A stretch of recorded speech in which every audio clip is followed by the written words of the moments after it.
Hi guys, and welcome back to the podcast. I'm your host Indira, and today I'm here with FitzGerald and Jess Bailey. Both have already been on the podcast, and in this episode, we revisit their journeys over the summer. I last spoke with Ines and Jess in March and April, but since then, they've both competed at 2 World Championships, a number of national championships, and taken a number of top results. So, let's see what they've been up to and where they're going next. As always, please be sure to give a rating to the show if you've been enjoying it, as it helps to bring credibility to the podcast so I can keep bringing you guys the guests you want to hear from. Okay, let's get into this. Hi guys, welcome to the podcast. Ines and Jess today, guys, bring you a group episode. So yeah, how are you both doing? I'm good. I'm absolutely knackered. It was a pretty exhausting 3 days travel. I think Ines will agree. And I was saying before, I feel like every morning this week I've just woken up and I've been like, oh my God, I just like each muscle just aches. And it's taken a lot longer than I thought to actually come around. Yeah, I can imagine. How about you, Ines? How's the body holding up? Yeah, I mean, I feel all right, but I've got some cold I think I picked up on the travel or something. So if I sound a bit croaky, that's probably why. But yeah, apart from that, everything's kind of a bit hectic here. I'm getting ready for uni, packing everything up. But yeah, enjoying having a bit of a rest off running and just like recuperating and getting myself ready for the cross country season. Yeah, definitely. I can imagine. I mean, Peru, what was the travel like for that? And when did you guys get back? So we got back. When did we get back? Honestly, I don't know what day of the week it is. We got back on Monday, and it wasn't too bad, but we didn't get much sleep after the race. We didn't get much sleep the next night, and then obviously we did quite a big travel. So I think by the time we'd got home, it had been quite a long time since we'd actually had a rest. So we were all just like, I mean, getting off the plane, I don't think there was much chatter at all. And then, I mean, I think it's a fair way to Devon as well, but it took a while to get to the lake. So by the time I got home, I was like, don't talk to me. I'm going to bed. But no, yeah.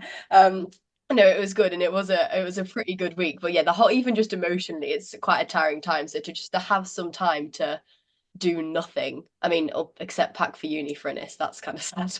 But time sounds tiring to me. Yeah, definitely does sound like a lot.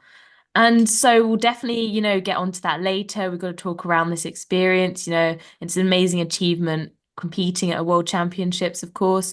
But first things first, let's start off with maybe a couple of quick fire fun questions. Obviously, you've both been on the podcast before, so some of the listeners are going to know a bit about your background, but just a few things for people to get to know you. So, first things first, Jess, favorite thing to do with your friends? I would say baking, but I'm a bit of a control freak, so I love like a walk in the lakes. Then we go to like a bakery or a nice brunch. Nice, love that. Ines, how about you? Um, yeah, all my friends are not like really runners, so it's quite nice to hang around with them and do other things. I live by the sea, so going to the beach is definitely up there with the top things we do. Yeah, sounds good. Two outdoorsy girls by the sounds of it. Okay, and 5 items that you couldn't live without, Jess. I mean, I'm living in an Oodie at the moment, which I absolutely love it so much. I think I have to say a bike now that I don't have a car. Well, I didn't have a car, but anyway, that's a different story. Um, I don't know. I'm in a massive Weetabix phase at the moment, so I think I'd struggle without my Weetabix. And then probably it was a bit sad, but probably a phone really, which is, I don't know, is that four? I can't count. A Yeah, level maths didn't go very well. it's okay. It's in the past now. Don't need it anymore. Ines, how about you? Um, Definitely my bike, the same as Jess. I can drive, but yeah, I couldn't live without my bike. And if you know me, you know that I'm obsessed with Soaring malt loaf, so definitely couldn't live without that. Um, I guess my spikes, um, and my phone probably. Yeah, it's bad, but it's the truth, I guess. I mean, it's part of modern life, so you know what? I think it kind of is an essential. No one wants to say it, but everyone's thinking it. So good to get it out there. Okay, right. If you had to pick an animal which best represents you, what would you choose and why, Jess? So I was thinking about this, and my mum said the exact same as me, and it's basically my own dog. We're like the same people, but like a dog. I take on a walk in the morning, we come back. to have a bit of breakfast. We just do. It's like it is a bit weird, to be honest. And now he's getting older, he's getting a bit slower. But yeah, definitely, he's a Labrador, so basically him. Oh, that's lovely to hear. Ines, how about you? I'd say about the same thing, but my cat, because like we're energetic sometimes, but then we can sleep pretty well, like whenever, wherever kind of thing. Um, and yeah, I'm just very much a cat person. Nice. Two of the most popular animals probably, and sounds like a good kind of personality type for being an athlete. And finally, if you have to skip a session, which session would you typically skip, Jess? An unstructured fartlek, hands down, every time. I think they're horrible, especially on your own. I think maybe like because I train on my own, if I did it with other people, maybe it'd be okay. But I don't know, I don't know how to do them and I don't like them.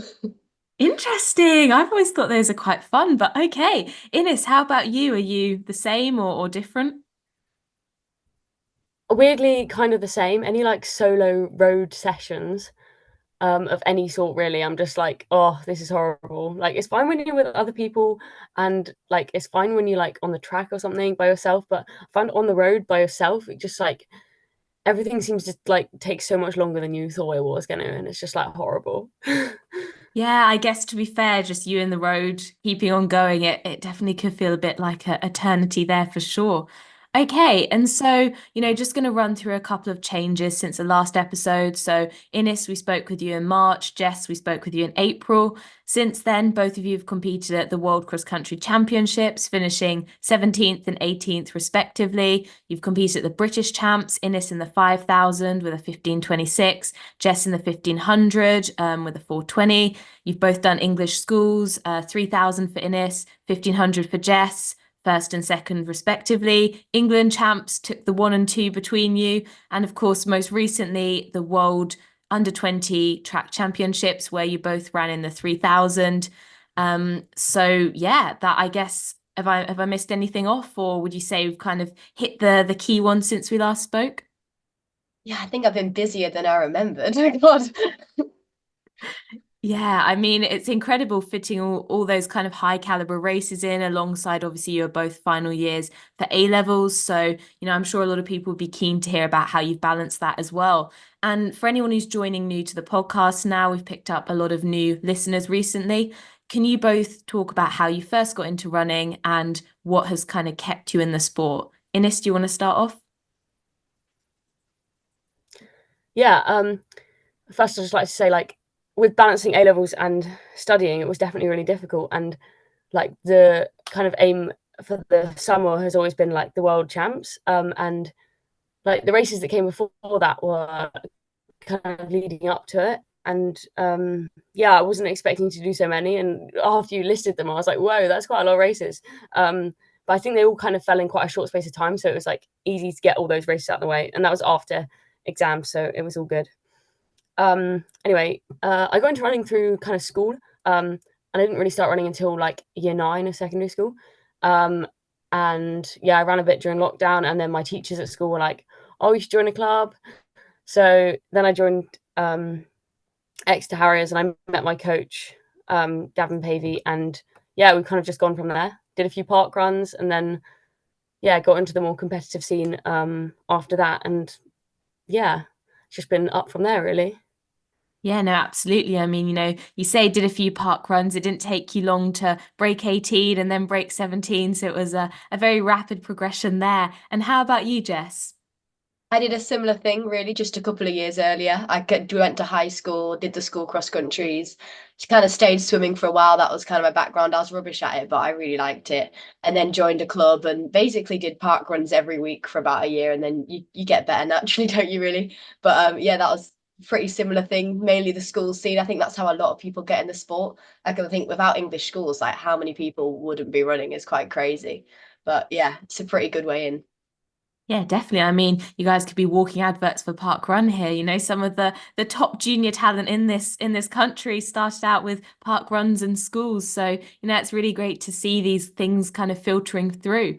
And maybe if we start off by just sort of going through some of your races, you've both covered, as you've acknowledged, a wide variety of high caliber races this season. Let's start off with the World Cross Country Championship. So that was the first World Champs you were both, I'm right in saying, I believe. Ines, what was your experience of that like, and how did your expectations compare with the reality? Yeah, I think after kind of my success at the European Cross, I kind of put quite a lot of pressure on myself.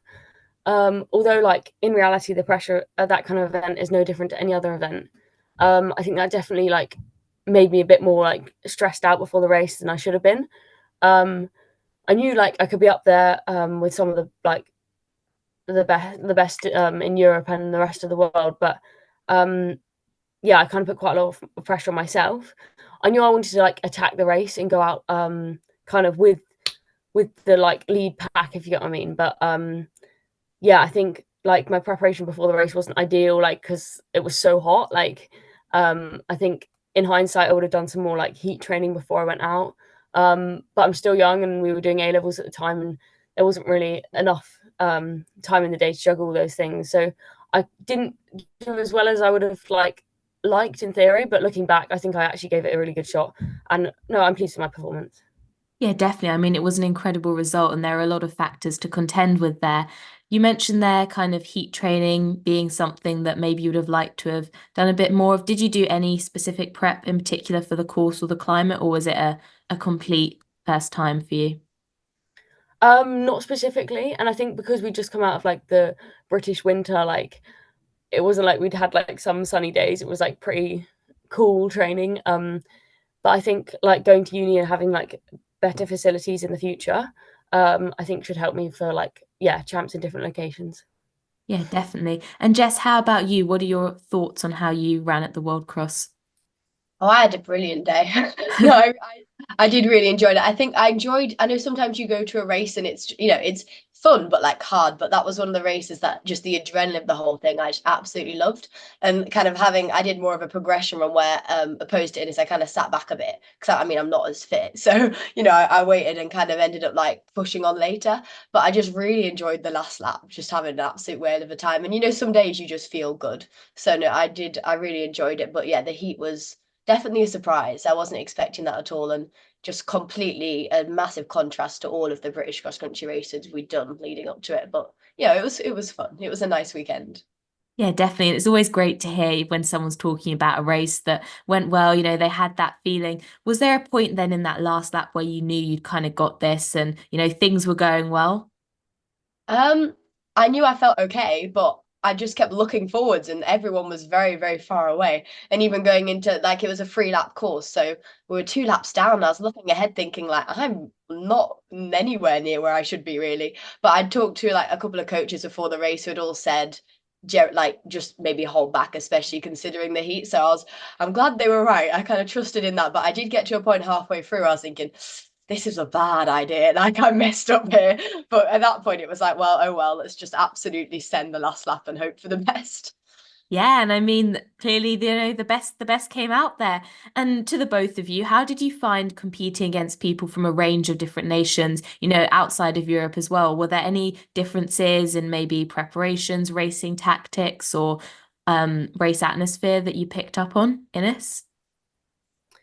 Um, I mean, it's always a bit challenging when you're racing against the Africans because you've got that thing in the back of your mind, like they're just going to be so much faster than us. Um, and I think like the cross country is so much more challenging because the teams that they can bring are like so much bigger. Whereas like on the track, there's only like two or three of them, so you've got like a better chance. But yeah, I think going into the world cross country race, like we just knew they were going to just take off at some point, and it was just about like kind of hanging on as like long as we could and staying with them as much as possible. Yeah, no, that all makes a lot of sense. How about you, Jess? I think for me, because obviously going into the race, we're in a bit of a different position, whereas and it's kind of is good to like go on and challenge the Africans. And if I'm a bit further back, the only difference I really noticed was just the sheer numbers. there's so many people. So I mean, it wasn't like too crowded to pass, but it's just, I guess, the quantity rather than, and then if you're up front where Innis is, it is just that pack that just keeps going and going and going. But like that's not something I even saw. So I was just further back having a nice time. Sounds like you got maybe the slightly sweeter end of the deal in that specific race. And, Ines, you mentioned there sort of the Africans, and that's definitely something that, people expect them to kind of go off and full send it in races. Did you get a chance to talk with any of them, or do you guys have any thoughts, maybe your own views as to why they sort of tend to pull away or might be sort of dominant at the moment? I think like they like to race each other. It was funny when I was racing that race. Like the beginning, I was like, "Oh my God, I'm like with them. This is like okay. Like I can run at this pace." And then it just like one of them would kind of go to the front, and then they just took off. It was pretty insane. They were just like surging like throughout the race. Because then I managed to like kind of gain contact again with them, a bit further in because they like slowed down a little bit, and then they just took off again. And it's that like they race each other and then end up like surging and coming back. And I think, yeah, I noticed that a bit on the track as well. And I think it's like a different way of racing because they're always racing each other, and they are so much fitter than we are. So yeah, they have the ability to do that. No, that's really interesting to hear. And you say so much fitter. Is there a certain, what exactly do you mean by that? I think, well, I don't know exactly what training they're doing, but typically like they'll be doing like much higher mileage than us in the UK, and like that is to come. Like me and Jess will be doing that like in future years, but at the moment it's kind of like we're just progressing more gradually, and they're kind of like already there with them at some point. Yeah, that's really interesting to hear, and definitely, it's always important to keep the long term in the picture. And Jess, do you have any additional thoughts around this? Yeah, I think especially in the UK, and I think rightly so, we kind of wait and progress a bit later when you like developed, you're like fully grown, there's the right time. I think obviously as well, there's just all the physiological adaptations. I mean, they live at altitude, and so I think there's just so many factors that kind of go into, and understandably, I think if you lived at altitude, train that much, you've probably got a very good diet, then that's kind of the product, isn't it? Which makes sense. Yeah, definitely. Do you guys think you could be bringing in some competition in future years to come? I don't see why not. Love that.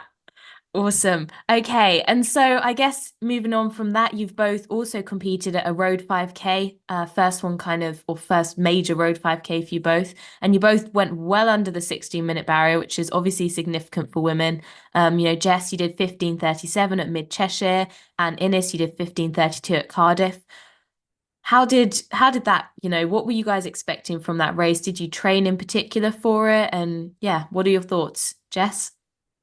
I mean, there wasn't any particular training. We were just coming off the back of the cross country season, but I mean, I really enjoyed that one as well. I think Cheshire, I'm not sure how fast it is. It has got a really good downhill first kilometre, but then the rest of it's uphill. So it's the only 5K I've done in the past few years. So I don't know how it compares, but we did the first kilometre in like 2:57, 2:58, and I was like panic stations. I was like, oh my God, like I'm gonna die. I got a 3K PB going through 3K. I was like, this is messed up. But no, I really enjoyed it. I was completely unexpected. I thought I was aiming for about 16 dead, and obviously I did manage to do quite a bit better than that. So I was just like, I was calling my dad like, you have no idea, Dad, it was crazy.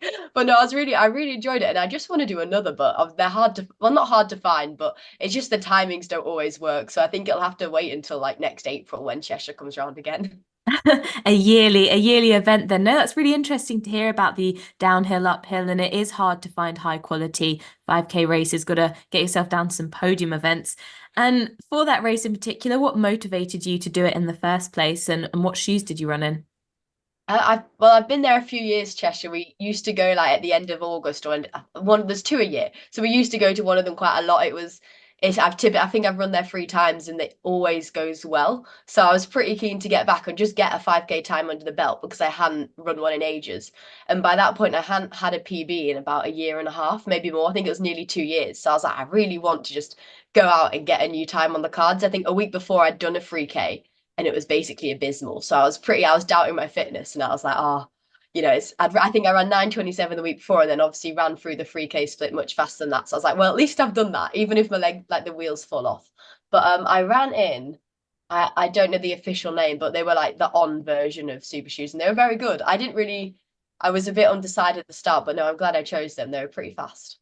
Yeah, no, heard lots of good things about On recently. And yeah, it's really interesting what you say about maybe not feeling in the best shape coming into the race, but then being able to execute such a great race. How did you cope with that mentally? Well, I think sometimes, especially going into a race if I've been ill or like missed training or injured, you kind of had a tendency to like analyze your fitness and like, oh, am I fit? Am I not? Like, but I think it doesn't really matter like what you think. It only matters what you can do. So like whenever I'm like doubting myself going into it, I'm like, well, we've got basically it's like almost like a little flow chart. We've got two options. You're either fit or you're not. But like either way, I'm like for both those, I'm just gonna run as hard as I can. So like I guess tactically is I'll go into the race as if I'm fit, because if I'm not, then it'll just be hard and I'll die. But that is what it is. Like not literally, obviously. But I think if you go at it as if you're fit and hope for the best, like if you're not, you'll find out and then at least you know. So I quite like doing that. I was talking to Lizzie about that at the Worlds because I know she's had a rocky month. So like going into the race, she was like questioning her fitness, and we were just talking about we were saying a similar thing, like, you know what, it doesn't really matter. Just run as hard as you can and it'll be okay. Yeah, absolutely love that. Run as hard as you can, and the rest will take care of itself. And Ines, now if we talk about you and your experience, what initiated you signing up for Cardiff, and how did your performance compare with what you were expecting? Yeah, I think I'd done a few 5K park runs near me, and we kind of knew I could run like a quicker time than I ran about 16 minutes at a park run, and I knew I could go like sub 16. And like a couple weeks before, Jess had ran her race, and actually I'd like this 5K that I was doing in Cardiff was like on the plan for ages, so it looked like I was just doing it because Jess had done one, but that wasn't the case. It'd been on the plan for ages. But yeah, it was after Jess had done hers, and I was like, oh well, if she can run 15:37, then I know I can do that. So I didn't put pressure on myself going into it, but I was like, right, well, I've got to run quick. Like I knew there was a bit of pressure on me. But yeah, it was at Cardiff and it had been raining all day, and we got there and I was like, oh no, this is just not it. This is just like not the day. But luckily the rain stopped and we got there a bit early and there was like nobody there, and I was like, oh no, like this is gonna be really bad. No atmosphere, it's raining. But like the rain stopped and like a lots of people came, and actually it was a very busy event and really good fun. I don't know whether it's the quickest course, but it was obviously pretty quick. And yeah, it was nice to run with. I was running with Jenny Nesbitt and Clara Evans like most of the way, so it was nice to have like um kind of like a group of other girls to run with. It's always like kind of funny when you're running with guys, like they get a bit competitive or like can be a bit like argy bargy. So it was nice running with girls. And yeah, we were kind of together the whole way really. And yeah, I was feeling good. I didn't look at my watch, so I didn't actually know how fast we were running at all. I was like, I'm just gonna go out and send it and just hope for the best. So yeah, I had no idea what the time was until I crossed the line, and I was like, oh my god, like how? I was not expecting that at all. We hadn't done any like specific 5K work, but I think it was like the training off the back of the cross country season that yeah gave me that fitness, which I took into the race. Yeah, definitely. And it showed. I mean, sounds like what you got to do, guys, is cross country, get your 5K PB right off the back of that. And, it's interesting what you say about race atmosphere. I think everyone's been there. You turn up, you're like, oh, no, no, no, no. And definitely about racing with girls, guys, they definitely do seem to surge a lot more and things like that. And with the watch, is that something that typically you would look at if you were doing a race of that nature? I think like I'm so used to not wearing my watch. It's only like recently I've got like an actual like GPS watch. I say recently, the last couple years. But like whenever like used to run, it would always just be like by time, and all my runs are done by time anyway. So like I think I'm just like not that fixated on the statistics. Like yeah, I never wear my watch on the track, and I rarely wear it on the cross country. So yeah, I think obviously if I was doing a longer road race like a 10K or a marathon, it might be necessary to like actually pace myself right. And obviously there's always that risk of yeah going out too hard, and maybe a watch could like control that. But I like to run off feel, and if I feel like I can sustain the pace, I probably can. And I don't want to like scare myself by looking at my watch and being like, oh no, this is way too quick. Just go off feel and hope for the best. Yeah, I agree with that. I think you can look at the splits and like almost panic if it's going well, especially, I mean, definitely not on the track, but like you can almost negatively impact your race from knowing the time. Yeah, definitely. That makes a lot of sense. What you're saying with the 2:57 there. Did you also have an experience where you were running with maybe more females or males in your race? No, mine was a nightmare because it was just like it was a packed field, so there was just like even there were times in the race where I wanted to push on and I just couldn't get past. So there was like they're like narrow country roads, and I was just there, like especially there was a stretch like kind of 3 to 4K where I just wanted to like push on a bit more before we got to the finish, and I just couldn't. And I was like running on the grass verges. It didn't cost any time, but it was just a bit annoying. But yeah, in the last K, I did see the front girl who, well, I thought she was the front girl, so that was good incentive, like powering down after her. I quite enjoyed that. Yeah, definitely. Yeah, there's a lot more races coming onto the roads. Do you think you guys will be doing a lot more road racing in the future potentially? Yeah, I think like years to come, I'll do more and more road races probably. In the next couple of years, it'll probably only be a few 5Ks here and there, but yeah, definitely in years to come, maybe some longer stuff, but we'll see. Yeah. How about you, Jess? Yeah, I'm pretty much the same. I don't plan on running any further than 5K for a while, but a couple of park runs, a couple of like fast 5K races, and that's enough for me on the road. Yeah, absolutely. Can never go wrong with a park run, and that's something that both of you kind of do still return to here and there. How does it feel, running these amazing times at your local park runs? Well, my local park runs like cross country, so they ain't no amazing times going down there. It's really hard. It's like I think I run like 18. Like if I ran it today, I think I'd probably be like 19 minutes. Like it's a tough slog, and there's a lot of like narrow turns, especially if it's rained. It's probably more dangerous than anything else. But it's such a lovely community, I think, more than anything else. And I've known these people since I was like 10, 11, and they've kind of followed that journey, and that like the same with their like fitness journeys, even though it's not, they're not like running for performance, but like for lifestyle. And it's, yeah, really nice to catch up with them. I should probably go more, really. Yeah, no, that's lovely to hear. How about you, Ines? Any takes on park run? Yeah, I think I'm quite lucky because I live by the sea.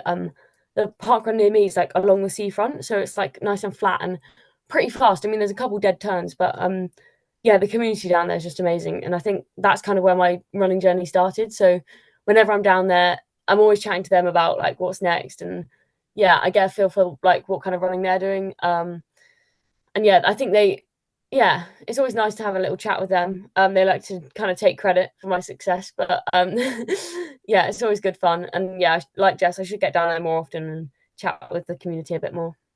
That's really lovely to hear, and I'm sure that you guys provide, more inspiration than you can know to your fellow park runners.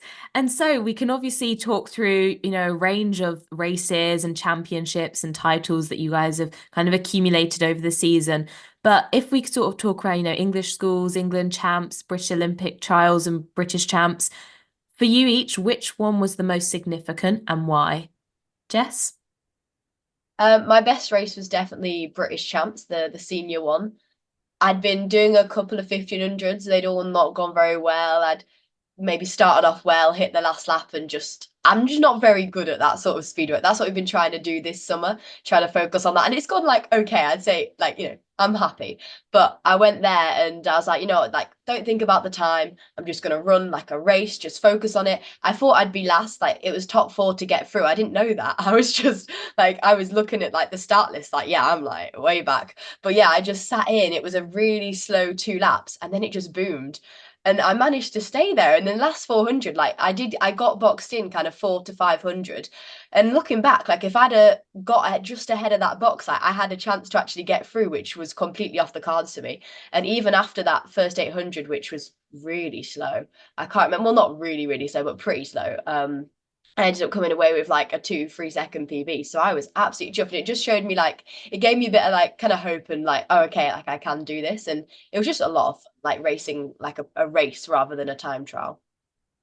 Yeah, no, it's really interesting. There definitely is a difference between sort of race and time trial, and increasingly there is that focus on time, with the pacing lights and things like that. You say how this race you kind of felt yourself having that extra gear on the last lap. Is there anything you can identify that might have changed that allowed you to tap into that? You know what? If I knew, that'd be great. I've not a clue. Like, I just started running and I was like, oh, this is great. I don't know. I'd done an 800 actually that week, which I think helped just get the legs turning. And we'd done a couple of those 800, 1500 meter, like just faster sessions. So I think just as the season progressed, you get your eye in a bit more and you get more used to it. And I think as well, just because when you're in a race, you're not thinking about the time or how you feel. It's all just like counting and how many people. And when you like, I get so much adrenaline from that. I managed to like push on further rather than BMCs are great, but like obviously, and at Trafford, but you're say I'm running against like 15, 6-year-old boys, like you don't get quite the same like excitement out of it, I don't think. Yeah, definitely. And I'm sure they're not feeling too great about having a girl in front of them either, to be honest. And so you're definitely more of a racer then than a pacer? Yeah, 100%. So going into the Worlds like last week, that was something we talked about a lot was, do not look at the splits, don't look at the clock. And I wouldn't have planned to do that anyway, but all the races looking back this season and this year that I've done well in have been the ones where I've completely discarded the time and just raced it. And yeah, that's completely where I get like the best out of. And they're saying, yeah, I do well on the mountains and the cross, so I need to carry that into track. It's where you're like competing freely against other people. So that was my plan. Like I only really figured that out later on in the season. Going into my last 1500, I was like, oh, okay, I think I could do it now if I just race it. Like, which sounds ridiculous when you're running a race, but I think you can get caught up on that. I need to do like a 68, and then I need to do it like this. You know what I mean? Like, just run the race and hope for the best.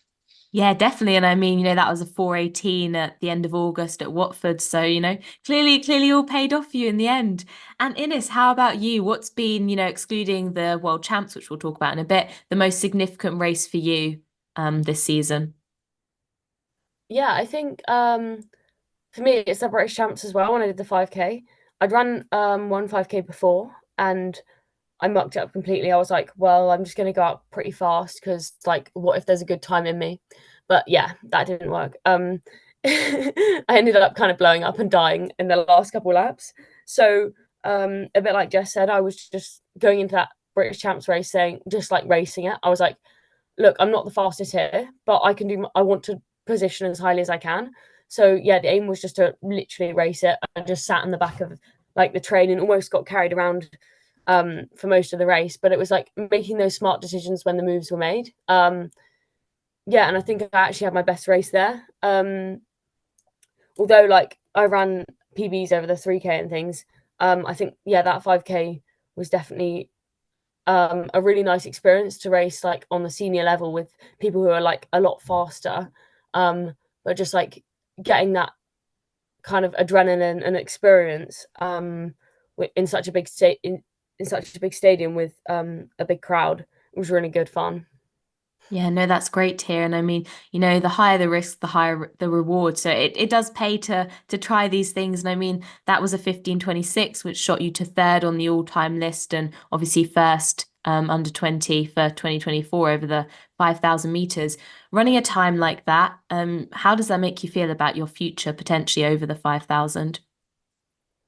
Yeah, I think I kind of my best distances will be like the 5 and potentially the 10, and like that longer stuff. I'm not like, although I can run a relatively quick 15, it's nothing crazy. And yeah, if you put me in at 800, I don't know, I think I'd be out the back door straight away. But yeah, it definitely gives me hope, and to know that like there's lots of things I could be doing like in my training and stuff to help improve that time. Hopefully in the future, yeah, that time will drop and I can compete a bit more competitively in these like national and international events. Yeah, no, definitely. I'm sure it'll be really exciting to see. And to the both of you, obviously that was an experience competing with seniors. Was there anything that stood out to you that was different than compared to competing with people your own age? I think when we compete against people our own age, I think if we went, especially if we went in the 8, we'd obviously get smashed, and in the 15 a bit more. But to be in a field where you're further back and there is a big pack, there's a lot of them, I think is so much more fun. Whereas say maybe more at like English schools, obviously Innes was off on her own. Like in my race, there was like 2, 3 of us. It's the dynamics they are a race, but it's different. But then you go to British Champs and there's so many people in a good way, and I think that's a lot more fun. Yeah, certainly sounds so. And does that resonate with you, Ines, or do you have any kind of other reflections on that point? Yeah, I mean, I think independence is so important. Like as an athlete, and I kind of have gained that over the past couple of years. But when you go to a champs like that, you realize how like everyone is doing their own thing and everyone is independent. Like you can't have like your parents and coaches always like with you at all times. You have to like do everything yourself and like know how to kind of prepare for the race. And yeah, so like looking around in the kind of warm up area, everyone's doing their own thing, everyone's independent. Like, yeah, there's no like no one to rely on. You've got to be able to know what to do and be there like for yourself. Yeah, no, I guess no hand holding then, straight in the deep end and very much on your own for that one. Awesome. Okay, and so if we move on to, the most recent one, Peru, the World Under-20 Championships. Jess, you finished sixth in Heat 2 with 9:14. Ines, you were fourth in Heat 1 with 9:24, and then fourth in the final with 8:57. First things first, talk us through the journey to Peru. Ines, do you want to start off? Hey guys, just a quick one. From this point forwards, Ines's next three responses do have quite a strong crackling noise, so if you are listening in with headphones or earphones at this point, you might want to turn the volume down or remove them just to test out how it sounds. The audio all returns to normal from about 46 minutes onwards, but both mine and Jess's audio remains fine during the period, so just a heads up, make sure you do turn that volume down. And yeah, sorry about that, and back to the episode. Yeah, I mean, it's definitely been a long time coming. I've kind of been thinking about it all summer, and that's like where my preparation was kind of aimed. So, yeah, it's like it was like eventually it like came around, and the end of August is always like a weird time because you kind of you feel like your track season should be ending, but the champs are there. So, yeah, it was kind of slightly odd. But yeah, we flew out on when was it? The Friday before the race, so like a week before. I had a bit of a hectic experience trying to get to the airport because my train was delayed by like 2 hours and I had to like sprint across the airport, or else I would have missed the flight. So that wasn't ideal, but yeah, from there we flew to Madrid and then to Peru from there, and it was just horrible. The whole flight was it was nothing I would recommend. It was just like 12 hours sat in a little seat. It was just like not ideal at all. But I mean, everyone was in the same boat. It was, a horrible experience for everyone. But yeah, it was just a relief to get there, and nice to see Peru when we got off the plane. So I'm glad we got there in daylight, not in darkness. That wouldn't have been that good. Yeah, definitely. Well, no, that certainly sounds like not an ideal start to such a major championship. And Jess, for you, once you landed in Peru, can you talk us through kind of what the next few days leading up into the race looked like? Yeah, I mean, they did get turned upside down a bit well, not upside down, but we got a surprise in the airport when we found out we had heats because they didn't exist before. So that kind of changed the prep for like that week. But it wasn't too hard. We just shuffled it about a bit. But we had access to the track. It was really sunny the first day. Like I was like, oh goodness me, like it's gonna be Belgrade all over again. We're gonna be like sweating throughout the race. But actually it clouded over after that. But yeah, there was a nice park to run in. Just there was like in fact the loop around the park was exactly exactly 1K, so that was quite nice. But yeah, from then on we basically saw the hotel, but which was okay because it was a nice hotel, and we got our own rooms, which was new, very nice. Nice. Sounds like England Athletics or British Athletics pulling out all the stops for the major championships. And yeah, I guess obviously it's very different. Peru, South America, quite a different culture, climate out there. How did that impact your race preparation and maybe the day before going into your first heat? Ines, do you want to start off? Hey guys, just a quick one. From this point forwards, Ines's next three responses do have quite a strong crackling noise, so if you are listening in with headphones or earphones at this point, you might want to turn the volume down or remove them just to test out how it sounds. The audio all returns to normal from about 46 minutes onwards, but both mine and Jess's audio remains fine during the period, so just a heads up, make sure you do turn that volume down. And yeah, sorry about that, and back to the episode. Yeah, I think it's always quite stressful. You want to do everything right, but I was just trying to relax and stay calm um, in a few days leading up to it, on making sure I was resting and recovering well. It's kind of the same as any other champs, but you've just got to, that can negatively impact your performance. Yeah, I can imagine. Was there anything unexpected or maybe something you couldn't get or couldn't do that you'd normally do before a race? For me, no. It was kind of a bit strange, the fact that we had to run around this park, which was only a K loop. That wasn't like ideal, but it was nice. It was a nice park, and I'm not complaining. But yeah, laps of a park is like not necessarily what I'd usually do, but yeah, it was good fun, and yeah, all the preparation was it was pretty okay. Yeah, no, that's really good to hear. And how about you, Jess? What did your preparation look like? A lot of napping, basically. No, yeah, it's quite a chill week because you don't really have to do anything, but it's a dangerous time because if you did kind of one run that's too fast or get a bug, then you can jeopardize like quite a lot of fitness there just from doing too much. So you can always do too much that week and you can't really do too little, I don't think. But it was quite a nice week. We just chilled out. I mean, unexpected. I did got an ear infection. I was really stressed because I thought I was going to get like proper ill. But it was fine. The doctor was great. He had like all this, like, I don't know, I had like ear spray and it was actually fine in the end. But I did have a point there where I thought, like they can be nasty. I thought I was going to be in like pain on the start line, but it was absolutely fine. So I was just being dramatic. Oh no, that's a relief to hear. It's never great when these unexpecteds come out and mess up everything that's been so carefully curated to go well. And can you talk us through what was going through your head when you're on that start line? You're at the World Championships. I don't know, can you describe the stadium, your thoughts, your race plan? I think the heats obviously changed the dynamics. Originally, when it was just a final, it was like, great, I just run. My plan was always to go harder and like hope for the best, really. Because I think how often do you get to race against the best in the world? A bit like when Ines saying she did her 5K earlier in the year and just gave it a good go. I think no one could knock you for that. But yeah, going into the heats was much more nerve-wracking for me because I think funny things can happen, like it can mess up, it can go really slow and kick like Ines' race did. Mine was a bit different. We had 3 African runners just go off, which was okay.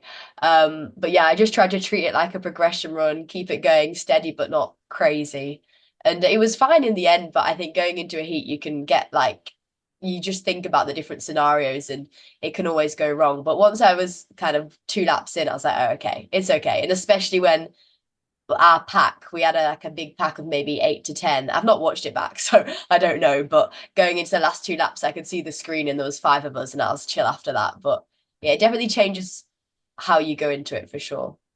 Yeah, no, it's really interesting to hear. And, it is one of those extra things to navigate, I suppose. And do you have any reflections on the race and the experience overall? I think I was really happy. I was really happy with how I ran the heats. I thought like it was controlled but calm. I miscounted. I thought it was top 8 to go through and I thought I was 7th. So there was one girl behind me. I thought, right, we're the last 2. Jogged over the line. Turns out we were 6th and 7th. So actually I had another 20 seconds I could have jogged and I would have done. So I thought that was a shame. So again, maths. I need to work on my maths a little bit. But in terms of the final, I was really happy. I knew like if there were to be a group going off, I'd just go with it. And if the wheels come off, the wheels come off. But it didn't really work like that. It was more of a progression. I did miss a move later in the race. There was a point where they surged on that I regret not just going for it, because I know a lot of the time, if you push more than you think you can, actually, it turns out you do have the legs. You can often always go further than you think. So yeah, there was a point where they surged that I should have just done everything I could to stay on the back of them. And my AS 200 ended up being like, comparatively to some of the other athletes, like not bad. So I regret not doing that because I think the adrenaline would have got me through, but that's the learning and I'll hopefully not miss that next time. Yeah, I mean, that's the thing. It's all kind of picking up the experience and learning about these things along the way. But, an absolutely phenomenal performance. And it's great to hear that you are happy with the experience as well. And yeah, for you, Ines, obviously, similar experience and same final. How did you find kind of having the heats the day before, the final the day after? I mean, you ran an 8:57, which was a PB, really rapid time as well. How did you kind of dig that out of yourself? Yeah, I think the aim going into the heats was just to qualify. Like I didn't want to do anything extra than I needed to do. we got to the bell, the last lap, and I looked up at the screen and everyone was there. Like, it was a slow race. The first K was like at 3:20 or something. So yeah, it was a slow race and everyone was there at the bell. So I was like, right, okay, I'm gonna need to push on now. I kind of like going into the race, I kind of said to myself, like, maybe I'd pick up at kind of like a K 800 to go, but for some reason I didn't. And then I kind of just had to trust myself on that last lap to get in that top 8, and yeah, it was fine. I got through, and that was the main thing. And I didn't want to do anything more than I needed to do. So actually pushing on that last lap was probably into the final the next day. There was a quick turnaround. Like, it's never like, but there's always a day between. At like World Olympics, like yeah. But yeah, after the heats, it was just about recovering. Well, so I felt good the next day, and yeah, in the final, I felt pretty good. And the aim was literally just to hang on as long as I could. I knew that there'd be a change of pace at some point, and like I wouldn't necessarily be able to stay with it. But yeah, I was just hanging on as long as I could. I think it was a relatively slow kind of like first kilometre. It was like 3:05, I think. So looking back, I could have made that a bit quicker, and that could have potentially given me a better chances. But overall, I'm pleased with my run, and yeah, I can't complain with fourth and a PB. Like, yeah, I think initially after the race, I was like, oh, like third would have been nice, but I did all I could, and actually, it would have been a tall ask to get third, I think. I mean, it's always tough to come in fourth, when you're so close to sort of getting something physical and tangible for your hard work. But yeah, as you said, it's a phenomenal result. And you mentioned their recovery. That must have been one hell of a recovery with such a short time frame between the two races. Can you talk us through some of the strategies that you used? Yeah, so I'd never really done like heats in a final, like because I haven't really raced 15s or 8s like in a championship environment. So yeah, it was kind of all new to me, and like I hadn't really spoken to my coach about it beforehand because we didn't think there was heats in a final. So when I found that out, then I was on the phone to my coach and we were chatting through like what I needed to do and everything. But it's like recovering after a session, recovering after anything, getting that fuel in straight away, and then thankfully I got a massage at the after I'd done my cool down, and there were ice baths there, so I got in those as well. So just like trying to do everything I could to make the legs feel good the next day, and I think they did feel relatively good. Obviously, you can always feel a race before if you're doing it the day before, but yeah, I think overall my legs were feeling pretty good on that final. Yeah, no, definitely. And it definitely showed through there. Jess, did you do anything different in terms of recovery between the two? Yeah, it's just recovery, isn't it? But like recovery on like, I don't know, like crazy.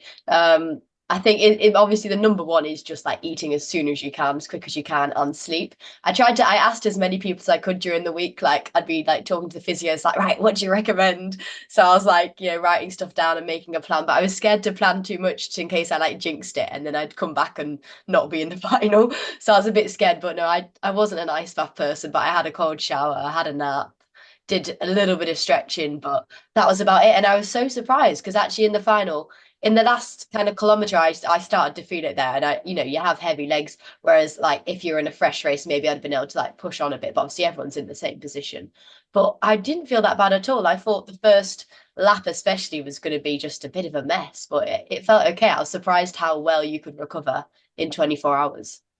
Yeah, no, definitely. That's really interesting to hear. And it actually doesn't show on your Power of 10, your final results. So how did that go for you?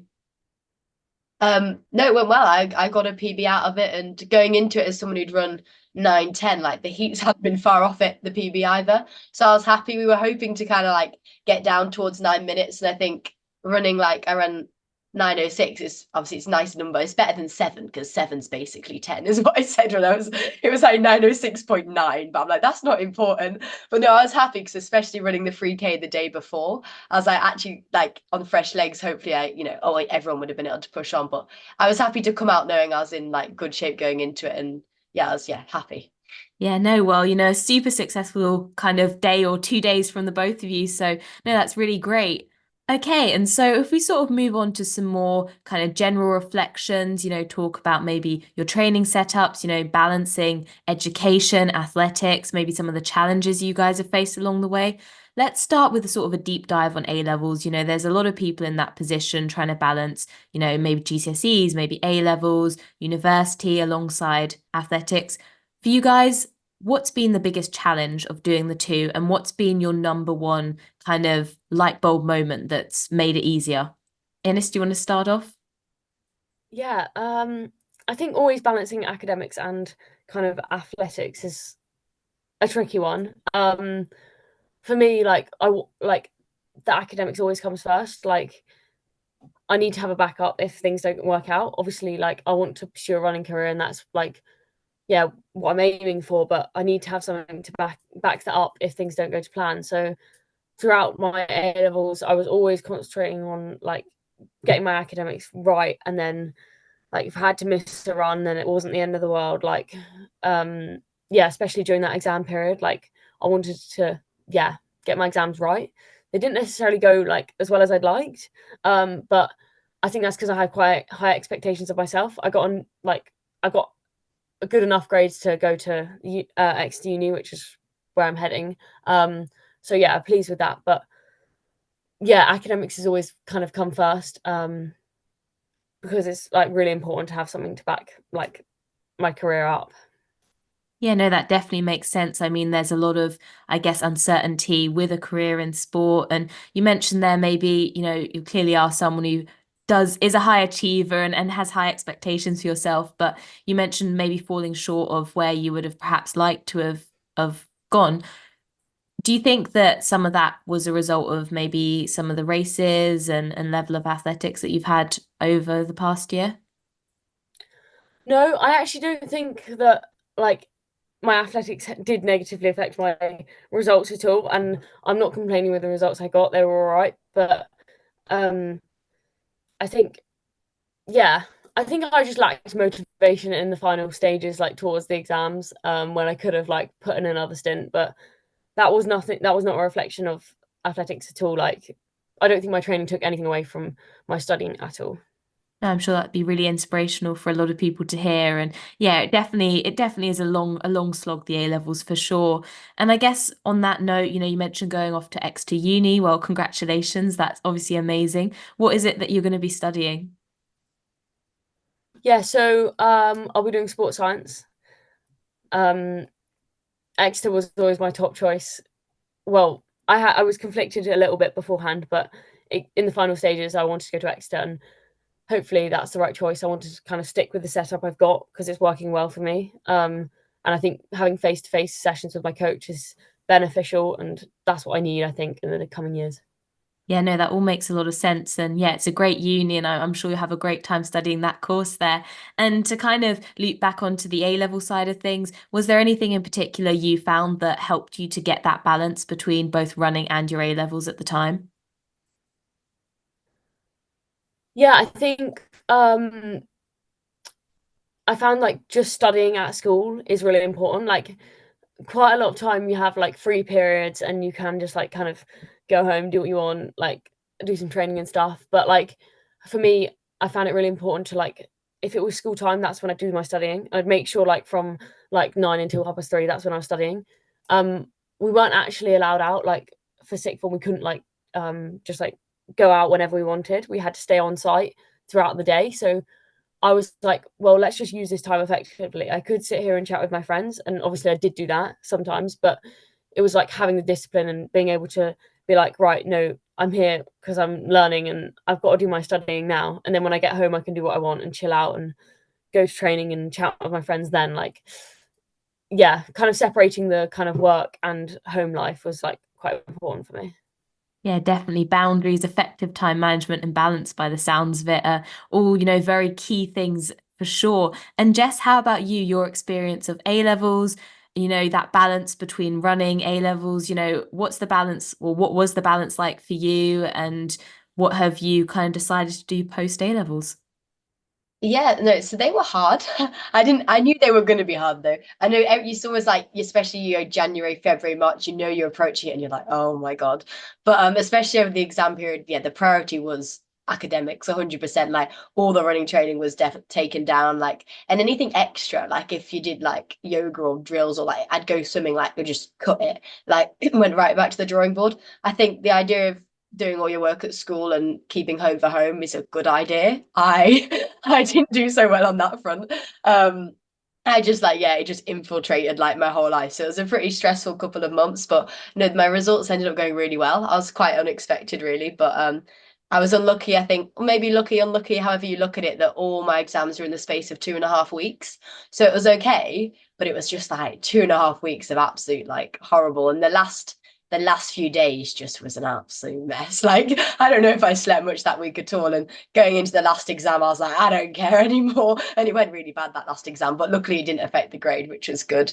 But yeah, I'm going to the University of Birmingham this year, which is quite exciting, to study sports science as well, which I think is quite a popular choice amongst athletes. But I'm really excited, and I know in the future I either want to go into like physio, occupational therapy, or like nutrition, but I think this is good, like a very good general course, because then you can go master, and it's quite an academic one as well, so just get a gist of what's happening and then decide what to do later really. Yeah, definitely. Well, congratulations, phenomenal achievement again for yourself. And is there anything that when you were studying A levels you found helped you deal with that stressful period? I think getting enough sleep is obviously keeps you sane, keeps you happy, and just having that family support around you. Like my dad was super supportive, my sister was doing her GCSEs, so she was busy. But I mean, they did go to Ireland for a couple, like for a week, so it was just me and my sister. It was quite nice. We just like turned it into like just a chill house. But definitely having that family support changes the game, and just like they'd help with whatever, like changing the bed or washing the clothes, or like making sure like there's always like making lunches too. Just those, all those little things that take up so much time when you have no time. They were just, yeah, went out of their way to like help the both of us really do well, which was, yeah, great. No, that's really lovely to hear. And support networks, they're kind of underspoken about really, and the magnitude of their impact so important for you both. What's your current support network sort of look like, and who's involved in that, Ines? Yeah, I think it's for me, it's quite different. Like my mum's not very well at the moment, so um, it's difficult around the house, like having to look after her, and yeah, I think being at home is not necessarily an ideal place for me to work. So yeah, when I was doing studying and stuff, I liked to do it at school. It was kind of like a bit of a better like kind of working environment. Um, but like in terms of training, I have like an amazing coach who yeah is with me for most sessions. And yeah, I can't really thank him enough, really. Yeah, that's really good to hear. Really sorry to hear about your mum, and wish her all the best with a speedy recovery. And Jess, how about you? So in terms of like coaching, there's like a little group, mainly my name coach is Matt Long. He's down in Birmingham and he has been for the past 3 years. We joined him when I didn't have a coach, and he just helped.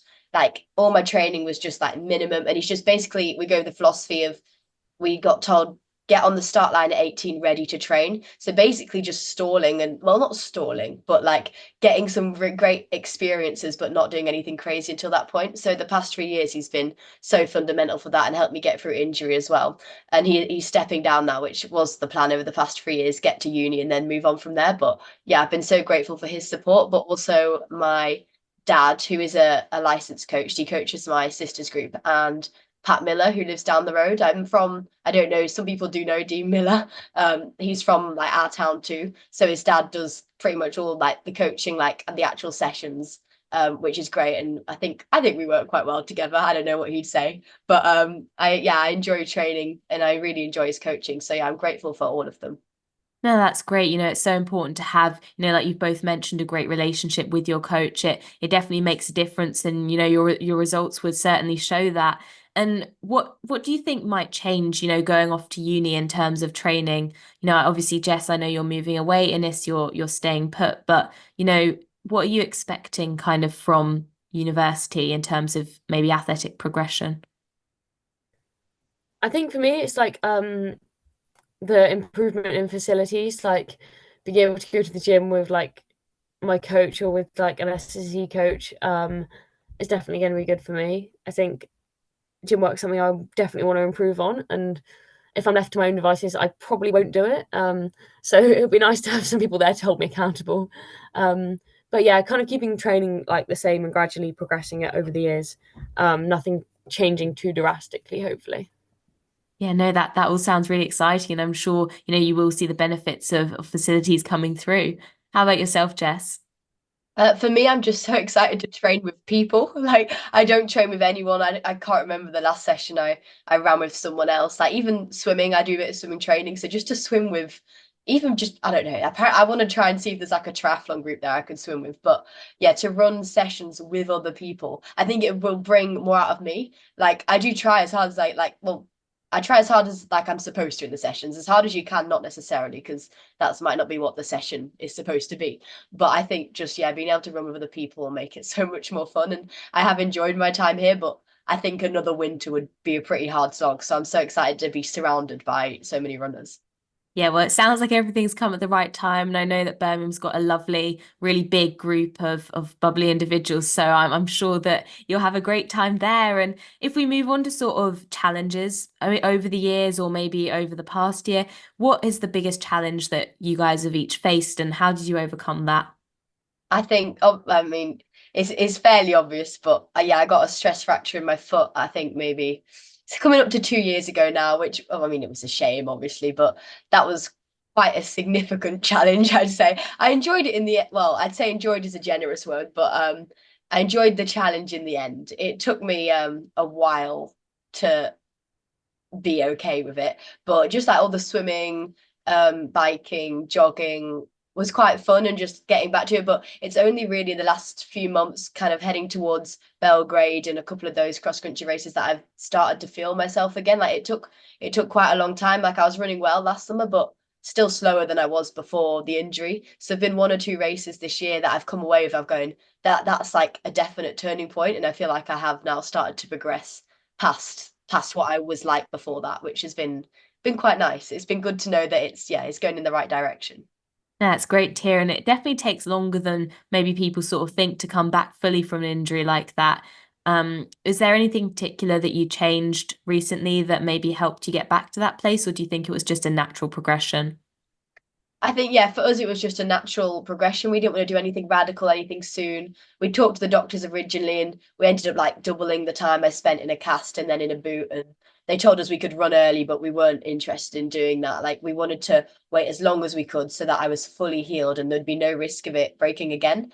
Well, break, I don't know. But so yeah, we waited just a very long time. So by the time I started doing exercise, it had been 3 months, and that's just like swimming slowly. So just like to get fitness back after that long of just nothing. Like, I tried to crutch to school a few times and it was icy and I didn't make it. So just yeah, it took a while just to get back in the rhythm and get back into race shape. And I think for me, Liverpool cross challenge last year was the race that we celebrated afterwards, and we're like, we're back. Like, it was just, yeah, it was a nice turning point. And which was funny because it was exactly a year ago. It was Liverpool Cross Challenge the year before where I'd hurt my foot, like in that last session before it.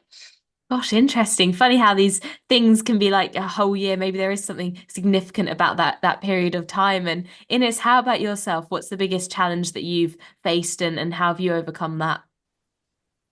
Yeah, luckily I haven't had any like major injuries like Jess, but definitely like just like I think the struggle with like exams and athletics has definitely been my biggest challenge. I think mentally as well as physically, like studying is tiring. And yeah, I was definitely quite mentally like drained after exams had finished. But yeah, luckily that's done now, so can move on from there.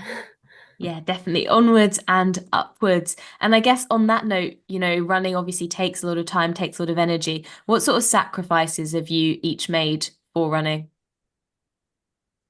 Jess, do you want to start off? In I don't know. Not I don't feel like I have to sacrifice a lot because I enjoy the training. I enjoy the lifestyle. I think it's probably similar to Devon. I mean, we live in a little town. There's not a lot going on that I feel like I'm missing out on socially, for example. So that I've not really felt like I've had to miss too much, which is quite nice. I know my family went to a couple of Springsteen concerts last year that I missed out on because I didn't want to get ill, and it fell at a bad time. So that was sad. But that's the only there's not a lot I feel that I've missed out on because I enjoy the training. I think it's fun. Not every day, but most days. No, that's really good and definitely something that is so important. And Ines, how about you? Do you have anything? Yeah, I think a bit like Jess, like I run because I enjoy it, so it never seems like a sacrifice. Obviously there are times when maybe my friends are going out and I won't necessarily go out with them, but I try and like have that balance and do things like for enjoyment as well as like my running as well. And I think like running has given me so many opportunities that I never really see it as a sacrifice. Like I'd never have been able to go to the countries I've been to and like experience like some of the places that I have done if I wasn't running. So yeah, I always see it as an opportunity and not a sacrifice. I think it's something that will change as well going to uni, because obviously we're from like slightly more remote areas, not much going on, and going to uni you want to make the most of all those social opportunities, have a good time. You're paying to be there, so you don't want to miss out on all the fun, but you also do have races and training to do. So I think it's going to be a much harder balance and just trying to get it right, like have a good time, but you don't want to kind of impact your performance. And I mean, how to do that is not something I know yet, but I'm hoping it goes okay. Yeah, definitely. I'm sure there'll be a period of adjustment, but ultimately I'm sure you'll find your way through that and for the best. And before we move on to some listener questions and wrap this up, a final question to you both. Obviously, you've both had a lot of success. Some people might feel fulfilled at this point. You both obviously have mentioned that you love the sport, but what motivates you? What keeps you coming back for more? Ines? I think it's just like knowing that I can compete like on the world stage eventually. It's just like taking my time and knowing I'll eventually get there if I like keep working. And I think that's every session you have to think about the bigger picture. When you don't want to be there or things aren't going well, you just got to think about the bigger picture and be like, I can be at the Olympics or at the World Champs one day. I just need to keep working for it. And I think like trusting in my coaches. Obviously, Joe went to 5 Olympics or something. Like knowing that I'm in the right space. Like I just need to keep working. That kind of motivates me, I think. Yeah, for sure. I mean, knowing that you could achieve something like that definitely does seem like a good carrot for sure. Jess, how about you? I think for me, I just want to see how good I can get, like whether that's Olympic level or whether it's like, what if I like 9:05, I've only got a second more. I just want to see where I can get to with that. And I guess the big motivation is I will want to run as a career, just even if it's just for, a year, 2 years. I want to like not have a job for a while and just be able to kind of live that lifestyle, because I think it looks amazing. And yeah, even if it's just for a short-lived time, it's an experience that I think would be pretty cool. So that's a big motivation for me. But yeah, I just want to see how fast I can run in circles, and hopefully it's fast, but maybe it won't be. But either way, it'll be a fun journey, I think, to that point. Yeah, I mean, it's a good motivation for someone who wants to have a turn as a pro athlete. So, sounds like you're on the right tracks there. And so if we turn our attention to some listener questions now. First up, Ines, we've got some stuff around kind of climate type of things. So for you, have you found a way to decide when to fly and when not for an event? And how did you get over flying for Worlds? Yeah, I think it's challenging for me, and I'm always got conflicting kind of like thoughts in the back of my mind. I think yeah, it's always going to be challenging and it's never easy. I I'm kind of like saying I'll fly to like the major championships each year, probably like no more than like 2 or 3 flights a year. But I've got to adapt and be adaptable to have a career in this sport. Like I feel like at the moment I kind of need to fly. In future years, maybe that won't be the case, and hopefully that won't be the case. But we'll just see what happens. And yeah, still speak out as much as I can and kind of like raise awareness about the climate crisis, but also like continuing my career and hopefully, yeah, doing well in that as well. Yeah, definitely. I mean, that seems like a balanced and a measured approach for sure. And then to the both of you, we've got how do you deal with pressure? I know, Jess, do you want to start off? I've not felt a lot of pressure, I don't think, recently. I think it's definitely more so on Innis. Like she gets like a lot more of the, like, rightly so, like the limelight, the attention, the media.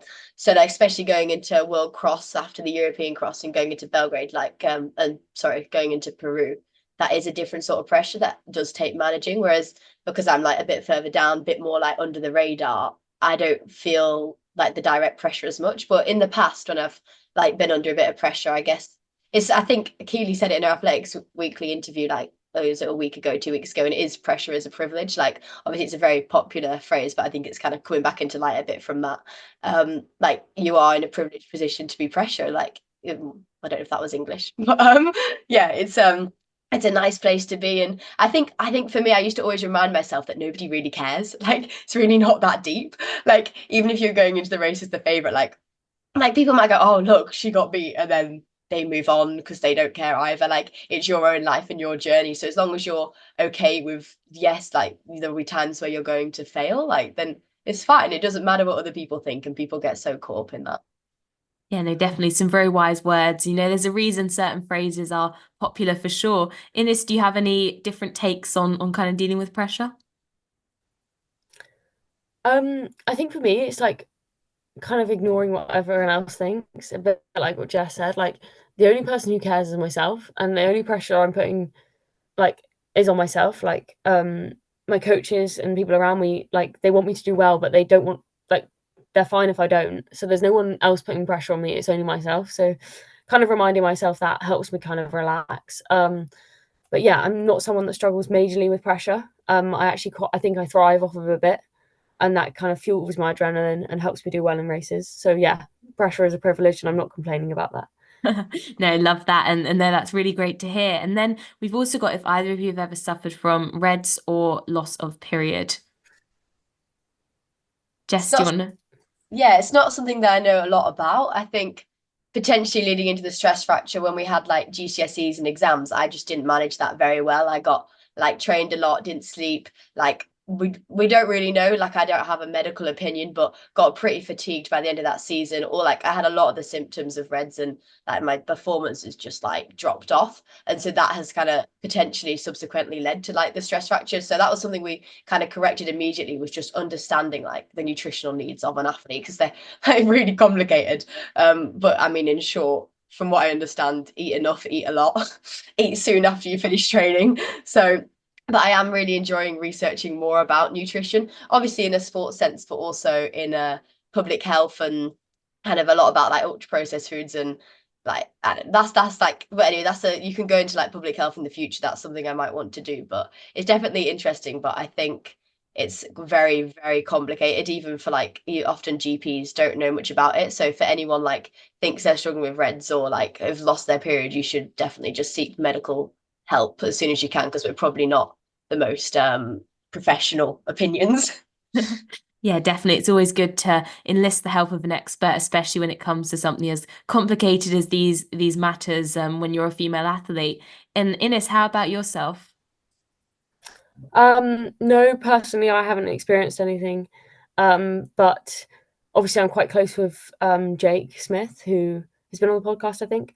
He lives near me, and he's obviously struggled a lot. So yeah, we chat about that, and I think that's definitely helped me to understand it a bit more and like realize the importance of fueling right. Yeah, definitely. It's interesting. I guess you guys are kind of the generation of runners that have had this sort of information from maybe more early days. And do you feel like these kind of issues are less of a problem perhaps for your generation, or at least there's better awareness? I think the more that people are talking about it now, I think the earlier people can pick up on the signs if they do experience any problems. So I think that's definitely a positive thing. Yeah, so I think just like more people speaking about it can help to kind of educate young people so that people aren't like experiencing like red S and things like that. Yeah, I think the awareness is obviously so much better, but like you do look around, you still like there's quite a lot of people I think still experiencing REDS, because although the awareness is there, a lot of, I guess they don't quite it is a hard balance. So they don't like quite managing to like balance like all of their training and energy needs. So I think even though there's like the awareness, I guess it's how to like practically like change. Hey guys, quick one here. The audio cut out suddenly, so we just moved on with the next question. So this does just cut off at this point, and it moves on. So back to the episode. Okay, and Jess, we've got a question for you specifically here. Favorite discipline, and would you ever go back to mountain running? I think my favorite discipline is cross country because it's a mix of the track and the mountains. You've got a fast race that's highly competitive, but you've got some mud, some jumps, like right sort of distance, 5K. So that's definitely my favorite. I think the mountain running is gonna wait for a little while, but especially if I did have a career in the sport later on, like post career. I know a lot of people return to it after a lot of track running, similar to Kate Avery. So doing something like that is definitely something I might want to do because the community in mountain running is just insane. Like it's such a good place to be, like mentally, and it's hard, but it's a lot of fun. So yeah, maybe just not yet. Yeah, no, that makes sense. And yeah, it's the people you do things with makes such a difference for sure. And finally, for the both of you, goals for the cross country season. Ines? Yeah, I think the main goal for me is the European Cross. Obviously, I kind of have a title to defend, so yeah, everything's leading up to that really. Obviously, do the national races around, and yeah, the cross challenge races. But yeah, the main aim is that European Cross. Yeah, that makes sense. And how are you feeling about defending that title? I think there's a bit of pressure, but no, it's all good fun, and I'm just excited to train and work hard to hopefully do that. But yeah, we'll see. Yeah, well, we'll wish you the absolute best for that. And Jess, how about you? Yeah, well, you're getting to the European Cross hopefully, and then just trying to better my performance from last year and coming away knowing I couldn't have done anything more. Hopefully the next 3 months go to plan, and if they do and I don't get ill, and then just come away, and I just want to be happy with how it went, and I think it's one of the best events of the year. So yeah, I want to get there and enjoy it. Yeah, absolutely. And yeah, I'm sure great things will be to come there. And so if we just close off with a couple of quick fire questions. Number one piece of advice to your younger self, Jess. Probably to chill out a little bit. just like relax. Yeah, that's really about it. I don't know. I can't remember what I used to be like. I feel like you forget, don't you? You look back and you go, I don't even know what was going on then. Yeah, definitely. And Ines, how about you? Best piece of advice you've received recently? Um, Or not I so think it's that recently? it always comes down to that thing, like trust the process. Um, I think, yeah, don't fixate on like the now. There's like lots of things to come. So just keep working hard and trust the process. Yeah, trust the process. That's definitely a good one. Okay, Jess, morning or evening person? Morning, 100%. Morning. Ines? Morning, definitely. Morning. Yeah, I agree with you both there. Definitely the better of the two. Okay, athlete who's inspired you the most recently, Jess. Beth Potter. I've really enjoyed watching her run at the Olympics and everything, and her journey, pardon me, through cross country, like the junior categories, obviously the Rio Olympics, and then a complete event switch to the triathlon. I think so inspiring, and I think she's pretty cool. I like her Instagram, so yeah, I've been enjoying watching her content. Awesome. No, yeah, she's definitely an incredible person for sure. And how about you, Ines? I think Ailish McColgan, like after she had like such a bad injury and had like surgery or whatever, it's like amazing to see her back running, and I'm excited to follow her journey. I know she's got so much potential, so yeah, it's just exciting to see where she can go. Yeah, no, that makes sense. If you didn't do a sorry, no. If you didn't run, what sport or hobby would you do? Ines? Cycling. I kind of in the back of my mind, yeah, I'm like, yeah, I think I would do that, but it's such an expensive sport, like having all the gear. But if it wasn't like that, I'd be a professional cyclist for sure. Interesting. So we might see you in a duathlon potentially in the future? Yeah, if there's no swimming involved, potentially. Potentially. Interesting. Nice. Okay, Jess, how about you? I'd love to be a surfer. I think the lifestyle looks so good. Get a van, travel around the coast. I don't know what gives me the audacity to say that because we do have a surfboard and I can like stand up, turn a little bit and fall off. But if I actually got the chance to practice that and learn it, and or maybe climb. But yeah, those sort of sports I think sound really like exciting. Yeah, for sure. Definitely a lot of adrenaline going on there. And are you planned or spontaneous, Ines? Very much planned. If things aren't like, yeah, if things aren't planned out, then I get stressed. So yeah, definitely not a spontaneous person. Okay, yeah. No surprise races then for you. Jess, how about you? Planned or spontaneous? I'm more planned than I'd like to be, which is a bit. I think it's slightly boring, but also you're fairly prepared. We do fun like spontaneous things now and again, but generally I quite like a good plan. I've been trying to plan like just like what the start of uni is going to look like, but we don't really know. So now I'm like, oh my god, like so I need to chill out. Yeah, I need to chill out a little bit. But yeah. No, I mean, you can never go wrong with a trusty plan, keeps things in place. You know what you're going to get. Definitely some advantages there. Okay, and finally, go to holiday destination, Jess. Oh, I love Northern Spain. We used to go a lot with the family. We'd take the van and you can surf on, well, we call it surfing. You can like go on the surfboard and try to surf. And then there's also all the mountains. You can do a bit of climbing, walking via ferrata. And the temperature's just so lovely. It's beautiful. Oh no, that sounds great, and love the mention of the surfing in there as well. Definitely an ongoing theme for you. And Ines, how about you? Where would you jet off to or not? Um, I mean, I like the South Coast. I think like Cornwall is definitely like somewhere. It's not nothing exotic, but yeah, it's like a safe place for me. Yeah, big fan of water sports, sailing and swimming definitely. Um, so yeah, just staying around in Cornwall I think would be ideal for me. No, well, there's nothing wrong with pushing the boat out to the next county, especially when it's one as nice as that. So, no, that's great. Well, thank you so much for your time, guys. Great having you both on talking over, your journeys. Obviously, both achieved so many incredible things already at such a young age. And I'm sure you've got, really bright futures ahead of you. So, thank you. Thank you for having us. Yeah. Yeah, Yeah, no, thank you so much. no, absolute pleasure catching up with you both. So that's it for today. Thanks for listening. I hope you enjoyed today's episode. If you did, be sure to rate, subscribe, and leave a review. This really helps to get the content out there. And I want to make this podcast the best possible for you. So go follow Fitter, Faster, Happier on Instagram. That's Fitter, Faster, Happier to leave your questions, comments, and feedback, and for updates and guest requests. All the best for the week ahead, guys. Run happy, live happy, be happy.